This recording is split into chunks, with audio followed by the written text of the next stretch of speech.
Hi there. In this video, we'll be covering how to submit a book to a publishing company. The process of submitting a book can be soul-sucking and frustrating, but stick with it and good things can happen.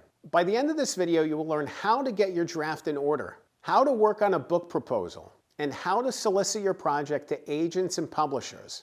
And stay tuned until the end of the video for a resource I really think you're going to enjoy. Let's dive in.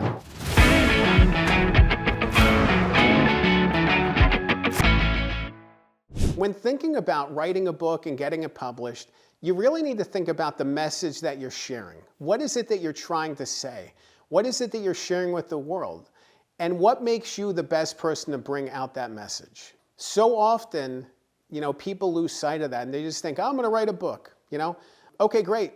Write a book. It needs to have an impact. It needs to have a purpose. And you need to be the right person to tell it. A lot of times when you work with a traditional publisher, your platform is the thing that they care about the most because that's your opportunity to sell copies of the book.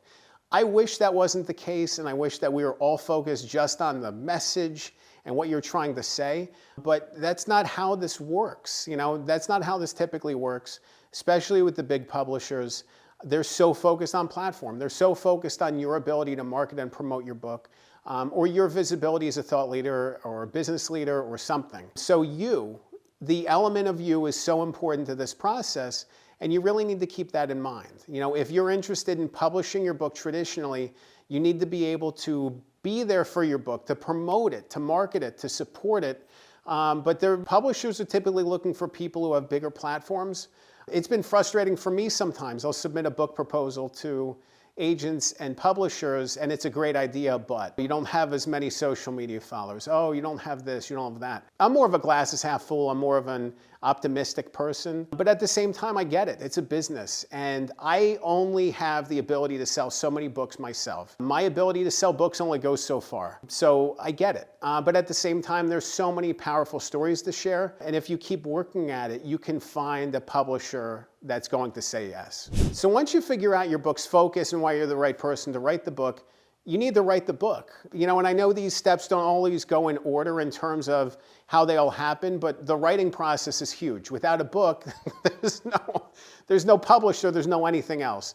You can even strike a deal with the publisher and never deliver, and then there's no book published. So that's a wrinkle. But ultimately, you need to be able to write. You need to be able to get the work done. And if the writing is a struggle, and if you're really having a tough time on that, that's where professionals like myself come in. I work as a book ghostwriter. I've helped, 30 plus people write their books at this point over the last 5 or 6 years.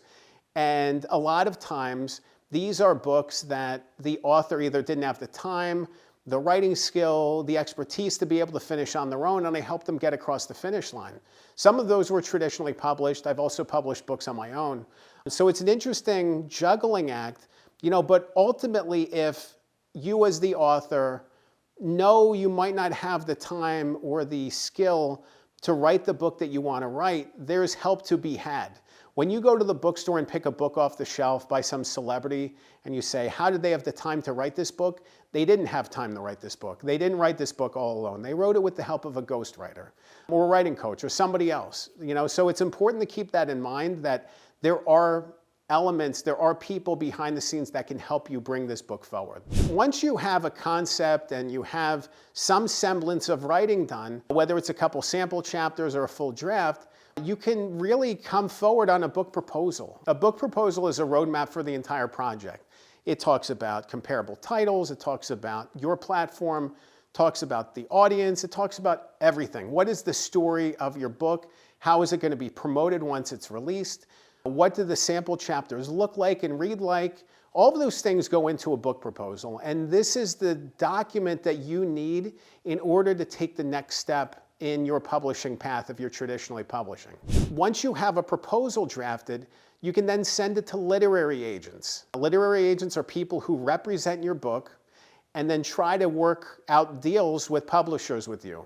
In some cases, there aren't literary agents needed to strike a deal. Maybe you have a pre-existing relationship with a publisher, or maybe they take it directly. But at the same time, I would say many, many deals are involving literary agents, and it's good to have one representing your book because they're understanding the business side of this differently than you will. even after I've been through so many of these processes myself as an author and a ghostwriter, there's so many things outside of the scope that I can provide. When I work with a literary agent and they're detailing different stipulations and restrictions and options, these are things that are well outside of the scope of anything that I know and understand. Like, I understand the end goal, I understand what everybody's focused on, but I have no concept of being able to do that myself. So it's great to have that peace of mind. You know, typically when you work with a literary agent, they're going to have 15% that they take off the top from any deal that you come up with. It could give or take depending, but 15% is usually an industry standard. So you need to keep that in mind, but basically they're going to get the money and then send it to you. They're going to send you the 85% that's coming your way. So it's a really streamlined process, and it's good to have that representation. But you need to do your homework and find literary agents that represent books like yours and know how to sell them. You know, it's one thing to find literary agents and send them a proposal, but if they don't know how to sell the book, you're getting nowhere with it. You're just treading water and waiting. So you really want to focus on literary agents that represent books in your space, you know, represent authors that you might know or connect with, that you can, you know, reach out to them, or finding literary agents online that are interested in seeking projects in the specific categories that you're writing about. When you work with agents and publishers, there's always these guidelines in place. When you reach out and solicit a literary agent, for example, they might ask you for a query letter, which is a one-page document that outlines the scope of the book. And if they're interested, then you send the proposal.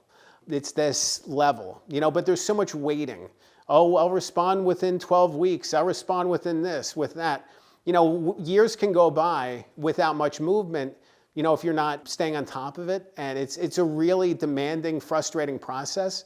So you just need to stick with it. But following the guidelines will at least help you get in the door. A lot of times they will tell you to copy and paste text into an email instead of having attachments. Agents and publishers often hate attachments. Sometimes they don't, you know, but it's a case-by-case thing. I think that a lot of times it's a reflection of them wanting to kind of weed out people who aren't following the rules. Like, oh, you didn't know how to send this query letter, like, you're out. So it's so important to follow the rules. You know, look at the submission guidelines, follow them to a T. If they ask for this, give them this, unless they tell you something else. And then wait and be patient. Being patient is so annoying. I get it. You just want somebody to say yes, and you're waiting 6 months just to hear somebody just say yes. But you just have to be patient. You know, these things come in circles, and, you know, one person could pass on it, another person could love it. You know, sometimes you end up submitting dozens and dozens and dozens of requests to publishers before somebody takes it on. You know, you hear those stories about these books that, you know, there were so many different people who said no, but one said yes, and then it became a huge success. You know, so sometimes all it takes is that one yes, and you're on your way. If you want to learn more about how to submit a book to a publishing company, there's definitely a website and a course I want to send you to. It's called Good Book Proposal, goodbookproposal.com. It's a course I set up to specifically cover these topics about a book proposal, about finding agents and publishers, you know, following the guidelines of submissions. Everything that you need in the book proposal process is outlined in that course, so definitely check it out. Remember, a good book can change your life. I'm Dan Good.